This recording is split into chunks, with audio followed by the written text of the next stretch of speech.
بسم اللہ الرحمن الرحیم۔ السلام علیکم ورحمۃ اللہ تعالی وبرکاتہ۔ میں ہوں ارسلان محمود اور آپ دیکھ رہے ہیں معلومات اسلام چینل کا پروگرام القرآن۔ آج کے سبق میں ہم پڑھیں گے حروف مفردات کو سمجھنے کے مزید کچھ آسان طریقے۔ سب سے پہلے یہ بات ذہن نشین کر لیں کہ پورے کا پورا قرآن پاک ان حروف تہجی پر مبنی ہے، تو اس لیے ہم اس پر جتنی محنت کریں گے، جتنی محنت سے ہم یہ سبق پڑھیں گے، اتنا ہی ہمیں آگے آنے والے اسباق میں آسانی ہوگی، کیونکہ یہاں پر یہ حروف الگ الگ لکھے گئے ہیں، تو جب یہ حروف ملا کر لکھے جاتے ہیں تو ان کی شکل کچھ تبدیل ہو جاتی ہے، تو اس لیے ہم اس سبق کو اچھی طرح پڑھیں گے، اچھی طرح ان حروف کو ذہن نشین کریں گے تاکہ ہمیں آگے آنے والے اسباق میں آسانی ہو۔ تو آغاز کرتے ہیں آج کے سبق کا۔ بسم اللہ الرحمن الرحیم۔ الف، حا، زا، طا، قاف، واو، ہا، کاف، وا، سین، خا، با، تا، دال، شین، عین، لام، حمزہ، میم، غین،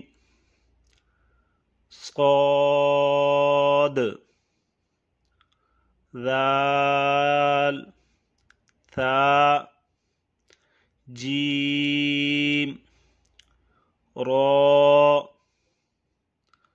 ضاد، فا، نون، یا۔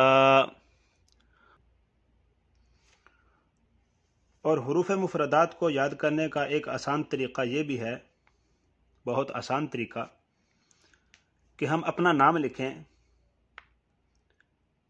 اور اپنے نام کے حروف دیکھیں۔ جیسے میں لکھتا ہوں ارسلان، تو اس میں ہم دیکھیں کہ حروف مفردات میں سے کون کون سے حرف اس میں شامل ہیں۔ جیسے الف، را، سین، لام، الف، نون۔ اس کا فائدہ یہ ہے کہ ایسا کرنے سے ہمیں حروف تہجی کے ساتھ ساتھ جو حروف ملا کر لکھنے سے شکل تبدیل ہو جاتی ہے، وہ شکل بھی ہمارے ذہن میں رہے گی۔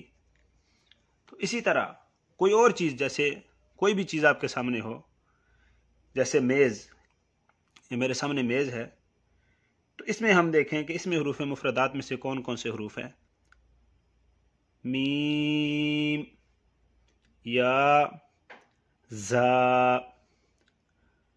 تو جو بھی چیز ہمارے سامنے آئے گی تو ہم اس میں حروف مفردات کو دیکھیں گے، حروف مفردات ذہن میں آئیں گے، اور اس کا فائدہ یہ بھی ہوگا کہ حروف کو ملا کر لکھنے سے جو شکل تبدیل ہو رہی ہے وہ شکل بھی ہمارے ذہن میں رہے گی۔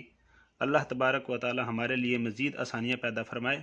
اس سبق کو اچھی طرح دیکھیں اور یاد کریں، اور اگلا سبق حاصل کرنے کے لیے ہمارا یہ چینل معلومات اسلام، اس کو سبسکرائب کریں اور ساتھ دیے گئے بیل آئیکن کو پریس کریں۔